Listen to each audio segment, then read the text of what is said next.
Shalom, everyone. Thank you for tuning in to another episode. Today, what we're going to touch on is the topic of Easter. Many of you have been socially conditioned into accepting this tradition of Easter at face value without understanding the origin, the background, where it comes from, and what the true meaning of this custom of Easter is. Most people present it as it has something to do with commemorating the death and resurrection of Christ. But what you're going to find out in this video is that it has nothing to do with that at all and has everything to do with satanic worship and pagan rituals. Many people are going to be upset about the information that comes out in this video. Do I care? Absolutely not. Absolutely not. The truth must come out whether you like it, love it, hate it, or not.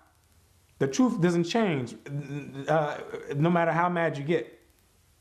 So that's what we're going to be dealing with in this video. And to give those that want to know both sides of the story and want to know exactly what it is that they're commemorating and taking part of every year. People that are waking up and asking questions on the traditions that they're following to see if it matches up with the scriptures and what God wants us to do, or if it's taking us towards another path. That's what we're going to deal with today. I'm Brother Yarashalam. This is the Bible Unlocked, the Easter Deception. Revelations 12 verse 9. And the great dragon was cast out, that old serpent called the devil and Satan, which deceiveth the whole world. So this is the verse you need to keep in mind as we go into this lesson, that the prophecy in the Bible says that Satan would deceive the whole world. And what you're going to find out is that the festival of Easter is one of the many tactics that Satan used to be deceptive throughout the entire world. See, the Christian church is still looking for this deception to happen sometime in the future. They're still waiting for this great massive deception to happen when they don't even understand that this deception has already happened. The deceptions start with you thinking that you're already not deceived. That's where the deception happens. There's layers to the deception. And this Easter celebration is one of these many deceptive tools that Satan has used to get people to go away from the Bible and to follow him instead of Christ or what the Most High says. The Two Babylons, page 93. The festival of which we read in church history under the name of Easter in the 3rd or 4th centuries was quite a different festival from that now observed in the Romish church.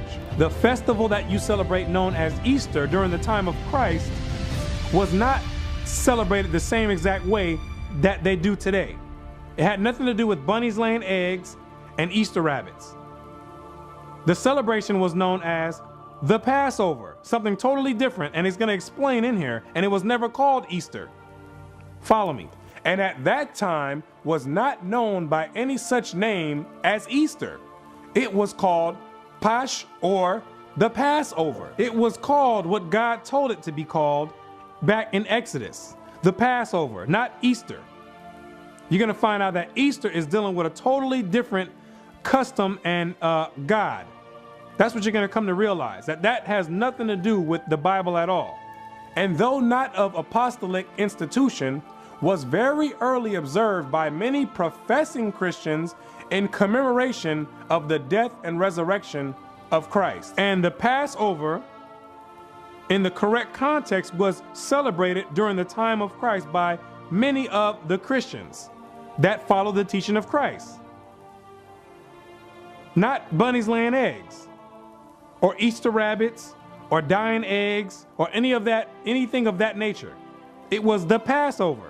Socrates, the ancient ecclesiastical historian, after a lengthened account of the different ways in which Easter was observed in different countries in his time, i.e. the 5th century, sums up in these words. Socrates, who was a 5th century Christian church historian, went around and did his research and found out that this custom of Easter is being celebrated all throughout the world. Let's find out what else he found. Thus much already laid down may seem a sufficient treatise to prove that the celebration of the feast of Easter began everywhere more of custom than by any commandment either of Christ or any apostle. Socrates, the Christian historian, found out that this Easter celebration has nothing to do with Christ or God or the Bible. Christ never gave a commandment for you to go out there and worship on an Easter. The apostles never gave a commandment for people to go out there and do Easter egg hunts. The Bible never said anything about doing this festival called Easter. He says this is something, this is a custom that was created by other people. Now I'm going to believe Socrates' account versus the Christian pastor's account, because Socrates was there during the time when the Roman Catholic Church amalgamated these pagan principles and practices into the Christian church. He was there around that time. So I'm going to take his account versus someone that came 2,000 years later, which has a different agenda. He went and did the research on the various places that were celebrating this custom known as Easter. Page 96. Such is the history of Easter. The popular observances that still attend the period of its celebration amply confirm the testimony of history as to its Babylonian character. The custom of Easter, throughout all research, it brings a paper trail all the way back to the Babylonians, the ancient Babylonians. That's where this custom derived from. The hot cross buns of Good Friday and the dyed eggs of Pasch, or Easter Sunday, figured in the Chaldean rites just as they do now. Yes, the dyed eggs and the hot cross buns all stem back to the Chaldeans, which are the ancient Babylonians. That custom goes all the way back to ancient Babylon. There's nothing new under the sun.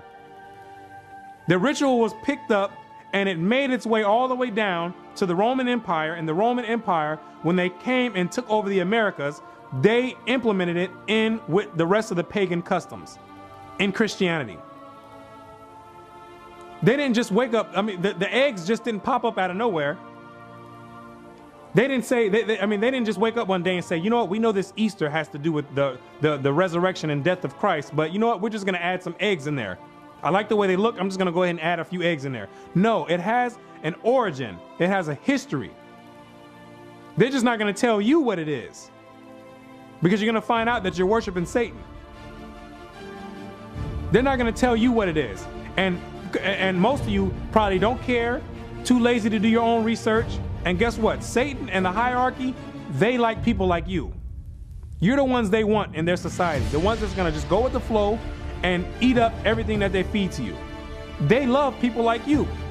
That's a slave mentality. The buns, known too by that identical name, were used in the worship of the Queen of Heaven, the goddess Easter, as early as the days of Cecrops, the founder of Athens. That is 1,500 years before the Christian era. 1,500 years prior to when Christ stepped foot on the scene, they was already celebrating Easter bunny laying eggs. Let me say it again. 1,500 years prior to Christ stepping foot on the scene, they were already celebrating Easter bunnies laying eggs. They was already dyeing eggs. They were already dealing with Easter bunnies. This is nothing new. This is nothing new. When we were still in captivity in the land of Egypt, they were already celebrating the Queen Mother of Heaven, which is what this is dealing with. The Queen Mother of Heaven, beginning with Semiramis in ancient Babylon. They were already dealing with this custom.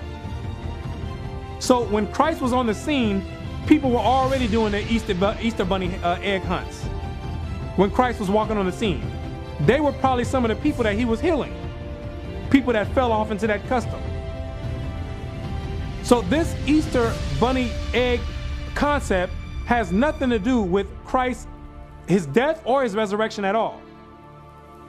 It's all a play on your emotions to have you believe that you're doing something that's commemorating Christ, but really what you're doing is worshiping the Queen Mother of Heaven. And we're going to get more information about this Queen Mother of Heaven, so you know exactly who it is you're paying homage to. And this custom was being done during the time of Jeremiah. This is nothing new. Jeremiah was dealing with the same people as today, dealing with this Queen Mother of Heaven worship. He was dealing with that during that time. Let's get the account out of the Bible with Easter going on during the time of Jeremiah, the Babylonian captivity. Let's find out. Jeremiah 7 verse 18. The children gather wood. The children go to the store to go ahead and get the coals. This is what they do today. It's going to be the same exact thing they were doing during the time of Jeremiah. The children get sent out to go ahead and go to the store with a few dollars to go pick up the coal. Go ahead and pick that up. And the fathers kindle the fire. And the father is outside with his chef cape on, getting ready to kindle the fire for the barbecue. That's what he's outside doing. That's what the father's outside doing. For when the kids bring the coal, he's getting the barbecue ready, getting the grill ready. And the women need their dough. And the women are inside in the kitchen, kneading the dough, getting the rest of the entree ready. That's what the women are doing. But let's find out what they're doing all this for. To make cakes to the Queen of Heaven. To eat dinner on Easter Sunday to the Queen of Heaven. Same exact thing. To bake cakes to the Queen of Heaven. That's what they were doing back then, and that's what they're doing today. You get your whole feast ready for your Easter Sunday to bake cakes to the Queen of Heaven. Let's get more. And to pour out drink offerings unto other gods, that they may provoke me to anger. That you are provoking the Most High to anger when you're sending up these hot cross buns to other gods, to the Queen Mother of Heaven. Pouring out your drink offerings to the Queen Mother of Heaven on your Easter Sunday. Because that's what you're essentially dealing with. The Queen Mother of Heaven, not the Most High. When you're sitting there on your Easter Sunday dinner, thinking that you're sending the savor up into the skies for the Most High to smell, he's not accepting that. Because he knows that's going to the Queen Mother of Heaven, which we're going to find out who exactly this Queen Mother of Heaven is. The hot cross buns are not now offered, but eaten on the festival of Astarte. The festival of Astarte, which is another name for Easter. That's who you're sending your hot cross buns up and all the rest of the meal that you prepared. Not to the Most High, you're sending it up to Astarte. Let's find out who this Astarte is, so we can be clear on what you're doing on this Easter Sunday when you're gathering all your kids together, cousins, nephews, uncles, aunties, little babies, all of old grandma. Let's find out exactly what you're doing and who you're sending this up to. That's what we're going to get ready to find out. Zondervan Bible Dictionary. Ashtaroth. Astarte. Ashtaroth is plural of Ashtoreth, name of any of the fertility goddess of the ancient Near East. Babylonian, Ishtar. The Babylonians called the Queen Mother of Heaven, which is what you're worshiping on Easter Sunday. The Babylonians called her Ishtar. Greek, Astarte. The Greeks called this same exact Queen Mother of Heaven that you're worshiping on Easter Sunday. They called her Astarte, which is the same exact god or same exact goddess as the Babylonians.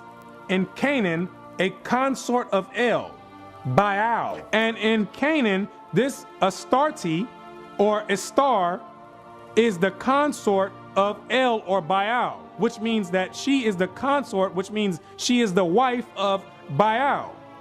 So the Queen Mother of Heaven is the wife of Baal. Now we need to find out, who is this Baal? Let's get a little bit more detail. Who is this Baal? Is this that she's the wife of? Or she's the wife to? Who is this the wife to? So you can find out what you're dealing with on this Easter Sunday. Baal Zebub. Baal, or Lord of Flies, name under which Baal was worshipped by the Philistines of Ekron. There can be little doubt that Beelzebub is the same name as Baal-zebub. So Baal, which is what the name was in the Old Testament, in the New Testament you're going to see Beelzebub.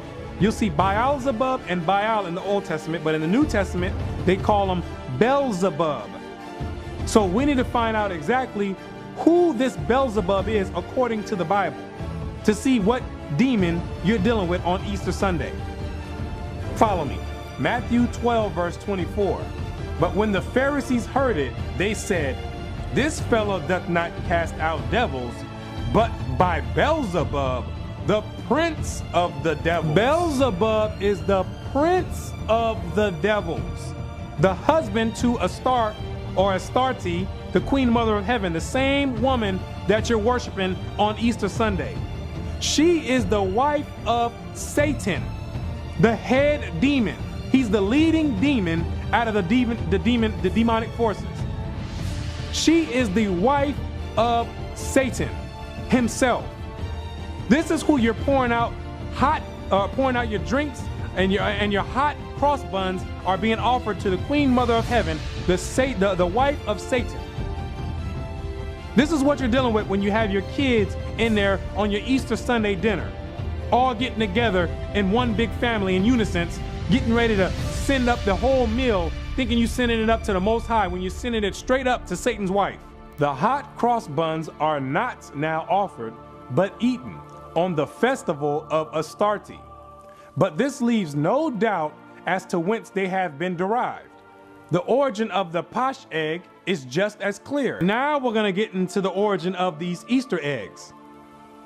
Because like I said, a lot of you think they just popped up out of nowhere. No, there's an origin to everything. There's a method to all the madness. And he says that it's just as clear. Meaning you can trace the customs back to where they come from. All you have to do is go through different civilizations and find out what they're doing. You can say, okay, now we see where this custom comes from. The ancient Druids bore an egg as the sacred emblem of their order. Ancient Druids, which were the inhabitants of Europe in the land of Britain and Gaul and in Ireland, they were the ones that they were also dealing with this Easter egg. Let's find out who else was dealing with it. In the Dionysiaca, or Mysteries of Bacchus, as celebrated in Athens, one part of the nocturnal ceremony consisted in the consecration of an egg. The ancient Greeks were dealing with the consecration of an egg. They were dealing with the bunny rabbits laying eggs. And it had nothing to do with Christ. Trust me. Nothing to do with Christ, his death and his resurrection, because this is way before Christ. Let's get some more. The Hindu fables celebrate their mundane egg as of golden color. The Hindus were dealing with the bunny rabbit laying eggs. But the Hindus wanted to spice it up a little bit. So theirs was not just a regular egg, it was a golden egg. Let's find out who else was dealing with the egg. The people of Japan make their sacred egg to have been brazen. Japan was dealing with an egg. We didn't went all the way to Japan to find people dealing with eggs in pagan rituals. Let's get some more. In China, at this hour, dyed or painted eggs are used on the sacred festivals, even as in this country. China was even getting it in with the eggs. China, if you know anything about China, China is one of the most atheist countries in the world. They were dealing with an egg. They don't believe anything about Christ. A great deal of the people in that country. Pagans, atheists, they were dealing with an egg. Just like Socrates says, when he went around and did his research, he found out that this custom is in a variety of different places. And it had nothing to do with a commandment from Christ or the apostles. In ancient times, eggs were used in the religious rites of the Egyptians and the Greeks and were hung up for mystic purposes in their temples. From Egypt, these sacred eggs can be distinctly traced to the banks of the Euphrates. The banks of the Euphrates is going right back to ancient Babylon, where it all started, under Nimrod and the Tower of Babel. The same customs were taken from the Tower of Babel when the Most High split the tongues and he spread out the rest of the nations. They took their customs with them and they all went, that's why they're all similar. And the egg was definitely part of the Babylonian custom, which spilled over into Egypt, and then into Greece, and then into Rome, and then from Rome all the way over here to America. Same exact custom, just different faces and different characters used to cover it up. The classic poets are full of the fable of the mystic egg of the Babylonians, and thus its tale is told by Hyginus the Egyptian, the learned keeper of the Palatine Library at Rome. Now we're getting ready to find out where exactly did this legend of this egg come from? What is the origin of this story of this egg? So we can find out what you're dealing with on Easter Sunday when you got your kids out there doing Easter egg hunts. In the time of Augustus, who was skilled in all the wisdom of the native country, an egg of wondrous size is said to have fallen from heaven into the river Euphrates. So the legend is that an egg of wondrous size, some massive egg, all of a sudden came down out of heaven and fell into the river Euphrates. This is where the egg come from. Let's get some more. The fishes rolled it into the bank where the dove having settled upon it and hatched it. The fishes rolled it out of the water and put it on the bank where the dove came, sat on it, and hatched it. Now let's find out what happened when the dove hatched it. Who managed to pop up out of this egg? Out came Venus. Out came the devil's wife. That's who Venus is, Astarte, same exact goddess. Out came the devil's wife, who afterward was called the Syrian goddess, that is Astarte. Hence, the egg became one of the symbols of Astarte, or Easter. This is where you get your Easter bunny laying eggs at. It became a symbol of Easter, or Astarte, worshiping the Queen Mother of Heaven, Satan's wife. This is where it derives from. This is the legend behind it. This is what you have your kids dabbling with on your Easter Sunday when you're sending up hot cakes to the Queen Mother of Heaven. This is what you're dealing with. Yes, Satan gave his wife a holiday as well. Let me say it again. Satan gave his wife a holiday as well, which he got the whole world worshiping and thinking that it has something to do with Christ, the resurrection and death of Christ, which most people, they know that it just don't have anything to do with Christ's death and resurrection. But too scared to ask a question about what does this Easter egg hunt have to do with Christ dying on the cross and being risen again on the third day. Too scared to go contrary to what the world does. Too timid to ask questions.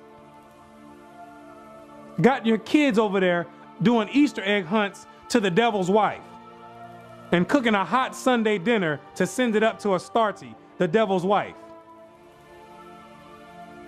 This is how Satan deceived the whole world. And accordingly, in Cyprus, one of the chosen seats of the worship of Venus, or Astarte, the egg of wondrous size was represented on grand scale. On a grand scale, all the way back then, 2,000 or 1,500 years prior to Christ, and all the way 2,000 years after Christ. On a grand scale, got your kids in churches on Easter Sunday sending hot cakes up to the Queen Mother of Heaven. Yes, I said it. Hot cakes. I'm going to keep saying it. Got your whole Hawaiian rolls, lemon meringue pies, got them all getting ready to get sent up to the Queen Mother of Heaven, Satan's wife, Satan's consort, Beelzebub. That's what you're dealing with on your Easter Sunday. That has nothing to do with Christ, is his resurrection or death. It's on a grand scale. And it's a tradition that most people do not want to let go because to them it feels good inside. They feel like they're doing something right for the kids. Well, guess what? That's what Satan wants you to believe. Satan deals with emotions. The Most High is not dealing with emotions. He's dealing with laws and commandments, what he told you to do and what he told you not to do. You want to deal with emotions? Satan is right there for you, caressing every single emotion and having you rationalize in your mind that it's okay to do Easter, even though you know it don't have anything to do with Christ and his resurrection. The Two Babylons, page 97. Now the Roman Church adopted this mystic egg of Astarte and consecrated it as a symbol of Christ's resurrection. Guess who's in charge of your Easter bunny laying eggs? Yes, the Roman Catholic Church, the Roman pagan church, who has always been pagan from the foundation. Anything that has to do with Roman doctrine has to be looked at with skepticism. They're the ones who took this concept of the egg and say, you know what? We're going to make this egg, which we know is going towards the Queen Mother of Heaven, Satan's wife, we're we're going to trick the people and make them believe that this egg has something to do with Christ's death and resurrection. Absolutely. Because during that time, Christianity, the doctrine of Christ, was on an uprise. The Romans had to find something. The Romans couldn't control it. So if you can't beat something, what do? You join it. And they did a great job in joining it. They did more than join it. They joined it, then took it over and cooked and kicked the true Christian doctrine out. That's what the Romans did. They wiggled their way inside the Christian doctrine when the Gentiles were able to get grafted in. This is how they repaid the Most High. By taking out his feast days and replacing it with Satan's feast days. Easter being one of them. The first 7 ecumenical councils, page 68. In the second declaration, the bishops ruled that Easter should be celebrated at the same time throughout the empire. This is during the Council of Nicaea. It wasn't some political party that came and said, you know what, we're going to institute Easter. It was the Roman Catholic Church, the bishops, who said, we're going to make this part of the Christian doctrine.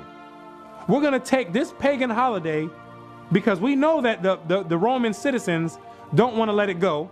So we're going to take this and we're going to add it to the Christian doctrine so you can get the best of both worlds. You can worship Satan, the pagans can worship Satan, and we can act like we're worshiping the Most High at the same time. But we really want to worship Satan because his holidays feel a little bit better. You can be a little bit more liberal on his holidays. We don't really want to deal with Satan's or the Most High's holidays. And you have to understand, with the Roman Catholic Church, they were always pagans, and through their pagan gods, when they went out to fight wars, they would always make sacrifices to the pagan gods. So they believed heavily in these pagan gods because that's how they were winning all these wars when they went and stomped all the people, going through different countries, stomping out all the people. Then they attributed that to all those pagan gods that they were worshiping. So they did not want to give those gods up. But like I said, when the Christianity was on an uprise, they had to find some way to suppress it. So they just blended them both together so they can still worship their same gods, Satan, and make people think that the other people are really worshiping the Most High God. Acts 16 verse 20. And brought them to the magistrates, saying, these men, being Jews, do exceedingly trouble our city. This is Paul being brought by the masters of some lady that he just healed because she had a spirit of divination on her. Her masters didn't like that he healed her. So they brought him to the magistrates because the Romans, like I said, have always been pagans and they never wanted anything to do with the Most High God. They brought him to the magistrates and said, this man is troubling our city. You would think it would be a good thing for Paul to be casting out demons. But no, not to the Romans. He said that these men are troubling our city and teach customs which are not lawful for us to receive, neither to observe, being Roman. Trying to tell us to keep God's commandments and worship the Most High, and we don't want to do that. We want to worship Satan. See how the Romans had a problem with that? They said it's unlawful. That means it's a law for us not to be able to keep God's commandments. That's what it was with the Romans. To be a pagan is what you needed to do. So these people were complaining that Paul was over there healing people and telling people to keep God's commandments and follow Christ. Anytime you're dealing with the Roman Catholic Church, you always have to be skeptic. You always have to use skepticism when dealing with doctrines from the Roman Catholic Church. Who else is dealing with the Roman Catholic Church? 99% of the Christian churches all around the world. If you're dealing with Sunday worship, you're part of the Roman Catholic Church. If you're dealing with Christmas, you're part of the Roman Catholic Church. If you're dealing with Easter, you're part of the Roman Catholic Church. If you're dealing with any pagan religion, if you're dealing with the laws, the laws are done away with, you're dealing with the Roman Catholic Church. You're part of the Roman Catholic Church. You're an offspring of the Roman Catholic Church. No matter how many ways you want to slice it and dice it, those doctrines come from the Roman Catholic Church. They come from the Roman Catholic Church. If you believe in a virgin birth, that Christ didn't have a mother and a father, you're part of the Roman Catholic Church. Always use skepticism when dealing with those doctrines, and do further research, and get out of a slave mentality. Now, some of you may be confused because when you read the Bible, you're going to run across one passage that says the word Easter. This is the only passage in the entire Bible that says the word Easter. So what we're going to do, I'm going to show you exactly how they injected the word Easter to make you believe that that is what they were practicing during the time of Christ. And the apostles and all the other disciples were dealing with Easter as you know it today. Follow me. Acts chapter 12, verse 3. And because he saw it pleased the Jews, he proceeded further to take Peter also. Then were the days of unleavened bread. At this time is the feast of unleavened bread, which is part of the Passover. Keep this in mind. This is the feast of unleavened bread that's going on, and watch how they're going to smoothly inject the word Easter into the scriptures to make you think that Easter and the feast of unleavened bread are synonymous. But we're going to go deeper into the scriptures and into the translation to find out what word is really there. And when he had apprehended him, he put him in prison and delivered him to 4 quaternions of soldiers to keep him, intending after Easter to bring him forth to the people. Now you see that they put the word Easter in there. They injected the word Easter in there, so when someone reads it, they're gonna believe, okay, you know what, I guess I am supposed to be doing Easter bunny egg hunts and chocolate covered eggs. I guess I am supposed to be doing that because they were doing it in the Bible. Right, that's to someone who does not do any research. That's the point of them slipping it in there. Because they know that a slave is not gonna do any further research. You're gonna take everything at face value and you're not gonna double check anyone's work. They put this in here purposely to give someone a reason to justify worshiping the Queen Mother of Heaven, Satan's wife, and give you a reason to do it. Now let's go to the Greek, which it was written in, and find out what does the Greek word say. Let's find out if it's talking about Easter bunnies laying eggs or if it's talking about the Passover, the Feast of Unleavened Bread. Let's find out. Strong's G3957. Pascha, the Paschal Feast. The feast of the Passover. No, bunnies laying eggs. The Passover. No, worshiping the Queen Mother of Heaven. The Passover. The feast of the Passover, ladies and gentlemen. The Passover. This Greek word has nothing to do with Easter Sunday. Satan deceived the whole world. Yes, Satan has his hands in all types of different venues. You must be doing your own research to find out what words are here, what words are there. You cannot trust anyone when it's dealing with your soul salvation, especially not a pastor that's set up by the Roman Catholic Church who's just going to regurgitate things over and over again and not tell you that, you know what we're doing is wrong on Easter Sunday. We're not supposed to be sending up cakes to the Queen Mother of Heaven. We're not supposed to be doing that. When you're dealing with your soul salvation, you have to seek it out. Now, this Greek word was used 29 times in the New Testament. Each time it was used, it always said the word Passover. Always said the word Passover. Like I said, Satan only needed to inject it in there one time to get your mind away from what's going on. To allow your mind to justify worshiping him, because he can care less if you worshiping him unaware or if you worshiping him on purpose. He can care less. Long as he can get you out of doing what God says, he's in the right mode. Now let's find out what the scholars say about this translation on this Easter here. The Two Babylons, page 93. Everyone knows that the name Easter, used in our translation of Acts 12 verse 4, refers not to any Christian festival, but to the Jewish Passover. Everyone knows that this word Easter is not supposed to be there. Everyone knows that Satan done injected the word Easter into the Bible. And when he says everyone, he's not talking about the peasants going to church on Sunday the Sunday worshipers that's going in there, not opening up the Bible, sitting there in a Sunday church, listening to someone preach, which ain't coming from the Bible, for 2 hours, getting up, singing songs and dancing, paying tithes and going home. He's not talking about you. When he says everyone, is referring to everyone in the hierarchy that has their hands in the Christian doctrine. The high-ranking bishops that are controlling the Christian doctrine going around. The Bible scholars, they all know that this translation is incorrect. They all know that this translation is incorrect. The translators, when they translate the Bible, they know that translation doesn't go there. But they're under someone else's authority, and they are forced to put that translation there as Easter, when they know it does not say Easter there. And we're going to prove that they know it as well. Everyone knows that translation does not go there. This is one of the few places in our version where the translators show an undue bias. This is one of the few places in the Bible showing that Satan has his hand in the translations. That's what he's saying. This is one of the few places where you can see clearly Satan's signature on it. Because it's a clear, purposely done mistranslation.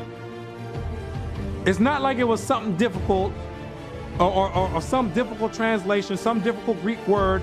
It was a clear mistranslation on purpose. And when he says everyone, we're getting ready to prove that everyone knows this. All your Bible scholars, all the top bishops, the Roman Catholic Church, they all know that word Easter does not go there. But remember, Satan is controlling the whole thing. Satan controls the world. He's in control of this world. Satan is at the helm of the Roman Catholic Church. Zondervan Bible Dictionary.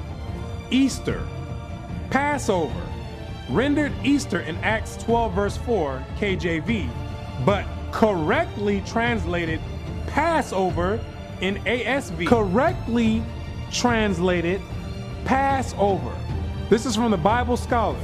Correctly translated Passover in the ASV. Knowing and showing that the scholars know that does not go there. But they're going to continue putting that word Easter there because of the powers that be.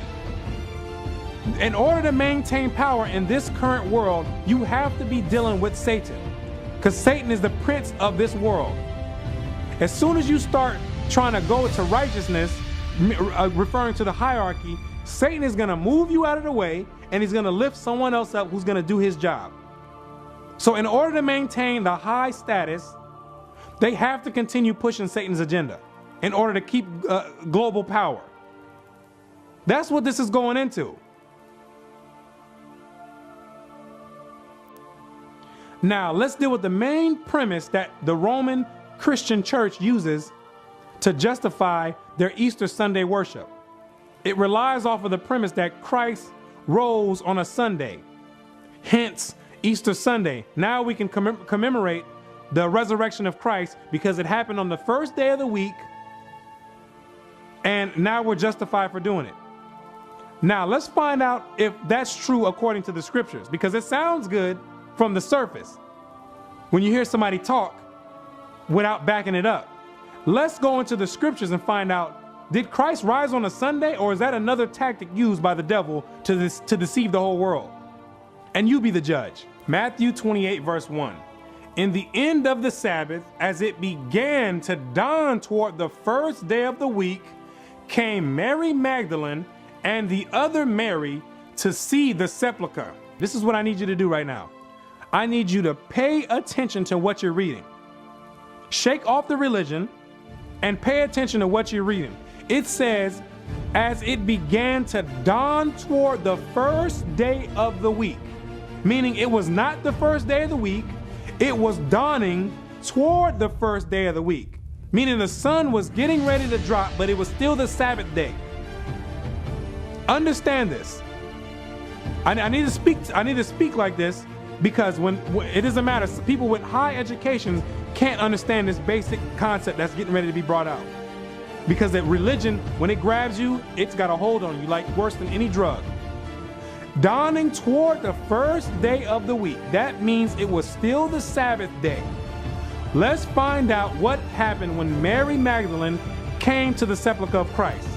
Verse 5, and the angel answered and said unto the women, fear not ye, for I know that ye seek Jesus, which was crucified. He is not here, for he is risen. Christ was not there. He was already risen. It was dawning toward the first day of the week, meaning it was still the Sabbath day. Christ was already up and walking around when they came to visit the sepulchre on the Sabbath day. It was not a first day. It was still the Sabbath day. When they came, he was already gone. He was already risen. I'm still trying to find out how an intelligent and intellectual person could sit here and read this and come out with the conclusion of Sunday. It's not because of that. It's because of religion. Religion and psychology. Psychology will make your mind believe anything it wants. And you're going to find out how powerful psychology is when we get ready to go into this next part of the topic. Psychology is on another level. That's what Satan's dealing with, psychology, to make you believe that this is talking about the first day of the week to try and justify Sunday worship and Easter worship and Easter Sunday, when it's clear that Christ was not in the tomb when they came, when it was dawning toward the first day of the week. He was gone already. Understand that. That's your Easter Sunday already gone, telling you that the premise is a lie. It has nothing to do with Christ. It has everything to do with worshiping the Queen Mother of Heaven, Satan's wife. Has everything to do with cooking hot buns to the Queen Mother of Heaven, as they were doing it 1,500 years prior to Christ. Before he was even on the walking the earth, they were already doing this. But now the Roman Catholic Church amalgamated this practice in and trying to find every little scripture they can to try to make it, to try to justify the pagan worship and make all the masses believe it. And you will believe it if you're a slave. A slave mind will believe it. You'll believe anything that's tossed in front of you, like something as simple as this. The pastors make sure they leave no room for questioning at the end of the sermon. And when you do ask them a question, they're not going to bring you to the Bible. They're going to give you a bunch of philosophy on how we're supposed to be doing Easter. Sending your soul right to the lake of fire. That's what's going on. To touch on the Good Friday deception. Because the Good Friday goes off of the premise that Christ died on a Friday and he rose on a Sunday. But when you go to the scriptures, you're going to find out there's a problem with that. Watch Matthew chapter 12, verse 40.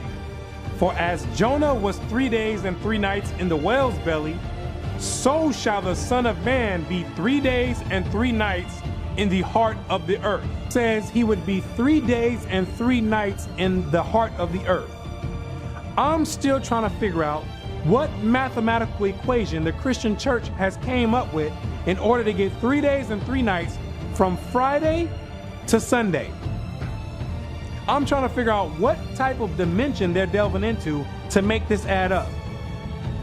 I've counted this thing multiple times and I can't figure out how you get 3 days and 3 nights and have a whole billions of people believe that this math adds up. Let's count and see if we can get it, because maybe I'm mistaken. Maybe I haven't delved into that 4th or 5th dimension that these other people are delving in to see this. Friday night to Saturday night is 1 day. Saturday night to Sunday night is 2 days. Christ said he would be in the belly of the earth for 3 days. That means it would be from Sunday night to Monday night would be 3 days, which we know is still a lie because Christ rose on a Sabbath. When they came to the sepulchre, he was already gone when it was dawning toward the first day. So the whole premise is wrong. The whole premise is built off of deceit. Christ, you can't get 3 days and 3 nights from Friday to Sunday. It's impossible. Einstein can't do it. I don't care what mathematician you bring out, he can't do it. This is basic mathematics that you learn in the 1st grade or in kindergarten. Now let's do the math correctly to find out when he died. We know he rose on a Sabbath day for sure. So we go Wednesday to Thursday, that's 1 day. Thursday to Friday, that's 2 days. Friday to Saturday. Amazing how the math adds right up. Christ didn't die on a Friday, ladies and gentlemen. He died on a Wednesday. Friday, you can't get 3 days and 3 nights from Friday to Sunday. Both of those are wrong. The Friday and the Sunday, they're both wrong. And the Christian church is purposely misleading the people. Purposely misleading the people off of simple mathematics that any first grader could put together, and got people with PhDs not able to understand this, not asking questions, when you got a little first grader who can figure this out. This is the deception going on in the Christian church. Satan is all in it. He's all the way in it. Now let's find out what holiday or holy day you're supposed to be celebrating at the same exact time that you're sending up cakes to the Queen Mother of Heaven, Satan's wife. God gives you a holiday or a holy day to be celebrated during the same exact time of the year. So there's no excuse on why you can't do the Most High's holiday and you have to go and do Satan's holiday. There's no excuse. Exodus chapter 12, verse 3. Speak ye unto all the congregation of Israel, saying, in the 10th day of this month they shall take to them every man a lamb, according to the house of their fathers, a lamb for a house.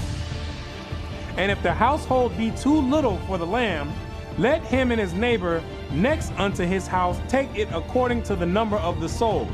Every man according to his eatings shall make your count for the lamb. Your lamb shall be without blemish, a male of the first year. Ye shall take it out from the sheep or from the goats, and ye shall keep it up until the 14th day of the same month. And the whole assembly of the congregation of Israel shall kill it in the evening. And this is going deep right here, because Christ was the Passover lamb and he was without blemish. All this is going in, this is all leading up to Christ.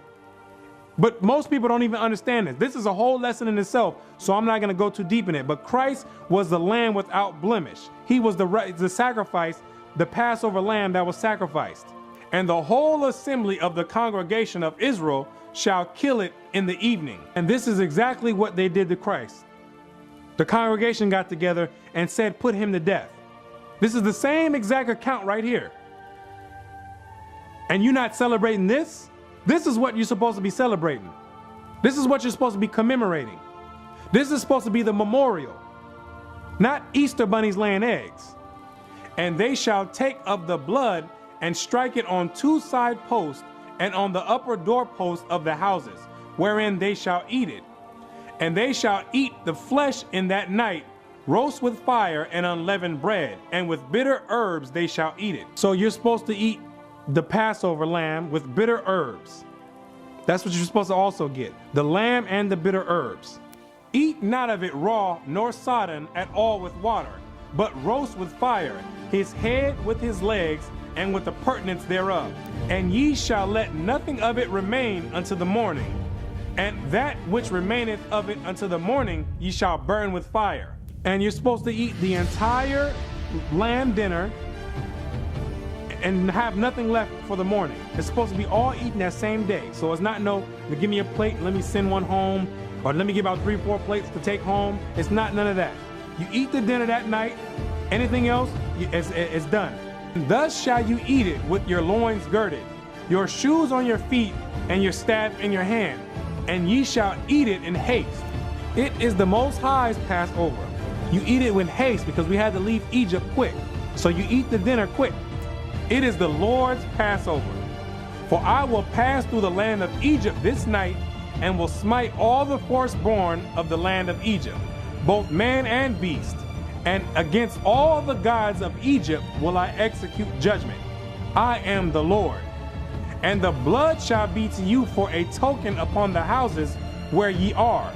And when I see the blood, I will pass over you, and the plague shall not be upon you to destroy you when I smite the land of Egypt. This is the part of, this part represents Christ's blood for the next destruction that's getting ready to come up. The next plagues that are getting ready to come up. That's why when it says in the New Testament, Christ is our Passover, that means his blood is our Passover. So when the Most High getting ready to put his last destruction out, if you don't have that blood of Christ, and I'm not talking about the Roman Catholic Christ, I'm not talking about that Jesus, I'm talking about the Christ of the Bible. If you don't have that blood sprinkled on you, get ready to die. If you get caught and on Easter Sunday sending up cakes to the Queen Mother of Heaven, get ready to die on that one. That's what the blood is commemorating. So when it says Christ is our Passover, that don't mean we don't have to do no Passover now because Christ became the Passover. No, his blood is the Passover. So when the Most High sends the death angels out and he sees the blood on you, they can pass right on over you and kill everyone else that's worshiping the Queen Mother of Heaven on Easter Sunday, yes, and Christmas and any other the pagan rituals. And this day shall be unto you for a memorial, and ye shall keep it a feast to the Lord throughout your generations. Ye shall keep it a feast by an ordinance forever. What do you not understand about forever is my question. We wouldn't have this discussion if people went into the Old Testament, found out what the Most High said. This discussion wouldn't even be on the table. The Most High said forever. Forever. That means 1,000 years pass, you got another 1,000,000 years left. After that 1,000,000 years is left, you still got another 100,000,000 years left. Forever. It didn't say until Christ came and died on the cross. It didn't say until Paul went out preaching the word. It didn't say until the Roman Catholic Church took over the Christian doctrine and forced Easter upon you. It said forever. There should be no dispute on what you're supposed to be doing during the time, because the Most High gives you two choices. He gave you Easter, that's a choice, or the Most High's Passover, when he tells you right now that it's supposed to be celebrated forever. Which one are you going to pick is the question. I can't pick it for you. The Most High is not going to pick it for you. 7 days shall ye eat unleavened bread. Even the first day ye shall put away leaven out of your houses. On the first day, you're supposed to take leaven out of your houses. Leaven is yeast. Anything that's a rising agent is supposed to be taken out of your house. And you're supposed to eat unleavened bread, things like crackers, things that don't have any rising elements in it. You eat that. I mean, you can eat other things, but you can't have anything with yeast and rising agents in it. Of course, you can eat your regular meals, your chicken, your beef. You can eat whatever else you want, but nothing with a rising agent in it during the 7 days of unleavened bread. This is the Most High's feast. For whosoever eateth leavened bread from the first day unto the 7th day, that soul shall be cut off from Israel. And if Christ return and it's a Passover, and he catch you slapping your lips on leavened bread, you're gonna die. Let me say it again. If the Passover happens and Christ returns during the time of the Passover, and he catch you slapping your lips on leavened bread, you're gonna die. This judgment will come to pass, absolutely. Because you won't be covered with the blood anyway. You're gonna be off doing your own thing. Worshiping the goddess of star, the Queen Mother of Heaven. You're gonna be doing that, worshiping, doing Christmas. That's what you're gonna be doing. So you're not gonna have the blood on you anyway. And in the first day, there shall be an holy convocation. And the first day of the Most High's feast, not Satan's feast, the Most High's feast is a holy convocation. You know the same exact thing you do on your Easter Sunday when you get together with all the church to send up hot buns to the Queen Mother of Heaven? Yes, for the Most High's feast is a holy convocation. You get together with your family, get together with a congregation, you get together, the same exact thing that you're doing for Satan, just you do it for the Most High. That's the difference. And in the 7th day, there shall be an holy convocation to you. And guess what? You get another convocation on the 7th day. So you get 2 holy convocations to get together with everyone. 2's better than 1, right? So why would you want to take Satan's 1 when you can have the Most High's 2? No manner of work shall be done in them, save that which every man must eat. So the first day and the last day of the Feast of Unleavened Bread. You're not supposed to be doing any work. If you're able to take those days off of work, take them off. You're not supposed to be outside doing anything else. No servile work. It's a day of rest. That only may be done of you. And ye shall observe the Feast of Unleavened Bread. For in this selfsame day have I brought your armies out of the land of Egypt. Therefore shall you observe this day in your generations by an ordinance forever. How many times do the Most High have to tell you forever? He knows that people are just not going to understand it. So he has to tell you forever 2 times in the same sentence or in the same chapter. Forever. Forever means forever. That does not mean there's a time period when it stops. Forever means forever. Grasp that concept. Next time you get ready to go out and do your Easter Sunday, grasp that concept. You can't stand in front of the Most High on Judgment Day when he has a verse like this in the Bible. There's nothing to be confused about. He said forever. It tells you in the Bible it's impossible for God to lie. That's what it tells you. That's the one thing that is impossible for him to do, is to lie. He says forever, that's what he meant. Forever. Try to stand in front of him on Judgment Day and give him some excuse when you have this verse right here in the Bible saying forever. In the first month of the 14th day of the month, at even, ye shall eat unleavened bread until the 21st day of the month at even. This confused with the first month in the modern calendar, because that's not what this is talking about. It's talking about the first month, which usually falls between March and April during the time of the new moon. The months in the Bible go off of the new moons. Each time a new moon comes in is a new month.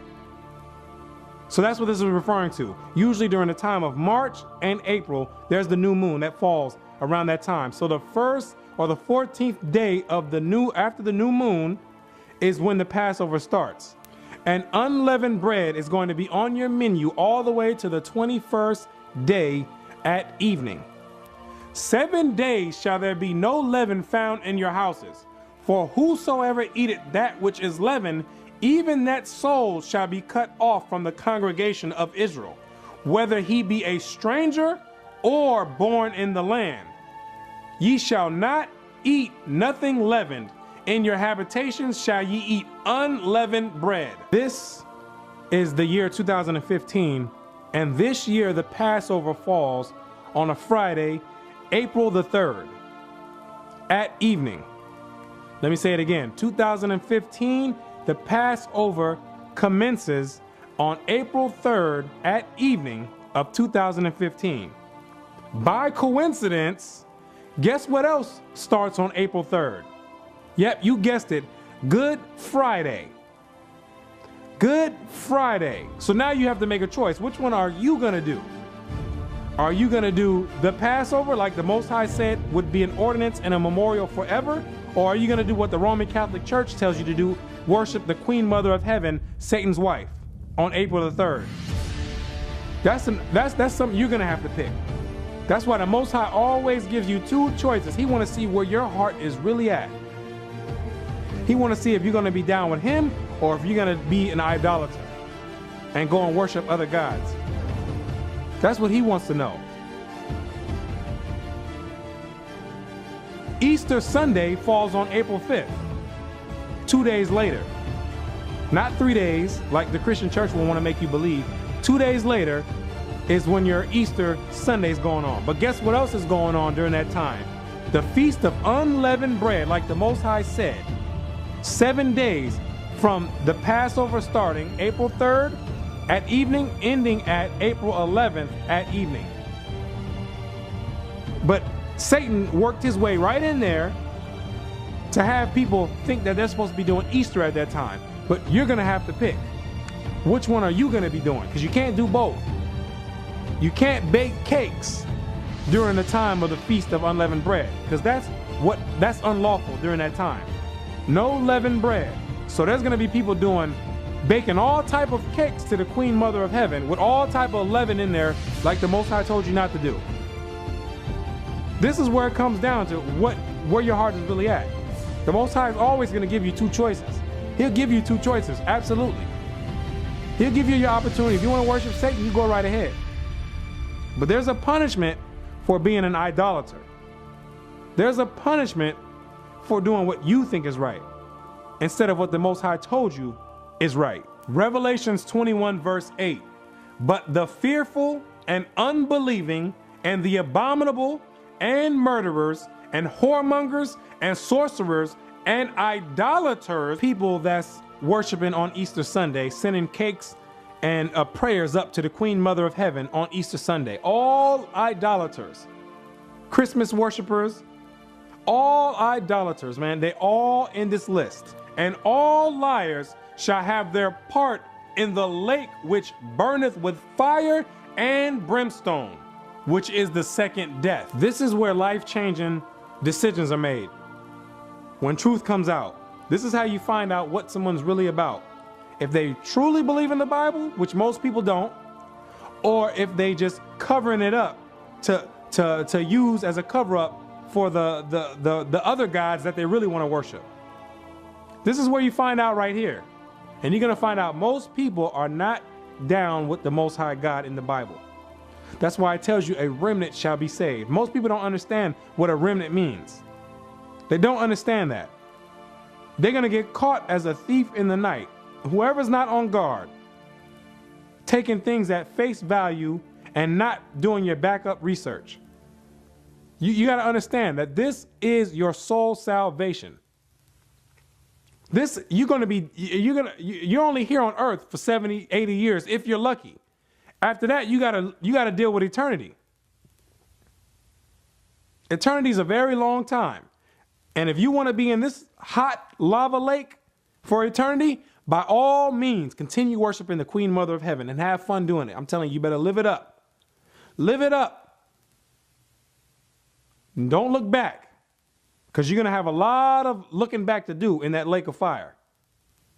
If you get sent there, you got to have a lot of looking back to do on how fun it was doing the Easter egg hunts with your children, all that you're going to have. Because those are only memories you're going to have.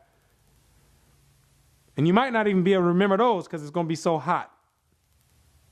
And you're going to be there forever. Then you're going to understand what it means forever. Like the Most High told us to do the Passover, a memorial forever. You're going to find out what it really means forever in the lake of fire. Absolutely. You're going to understand what the Most High means when he says forever. That it's not, he's not just being cute, saying, oh, I think this feels good. I think this sounds good right here in this part of the sentence. No, he means what he says. He's not playing no game. He's not playing games at all. That's why it says he commands all men to repent and turn from the wickedness. He winked in ignorance, and now he commands all men to repent. But it's hard to repent when you have your lust and you're invested in Satan. It's very hard to repent when you have your mind in what Satan's doing, and Satan has a grab on you, and he has a hold on you. Understand this. So with that, I'm going to say shalom and peace and blessings to the 12 tribes and all the rest of the viewers coming back in these last days. Shalom.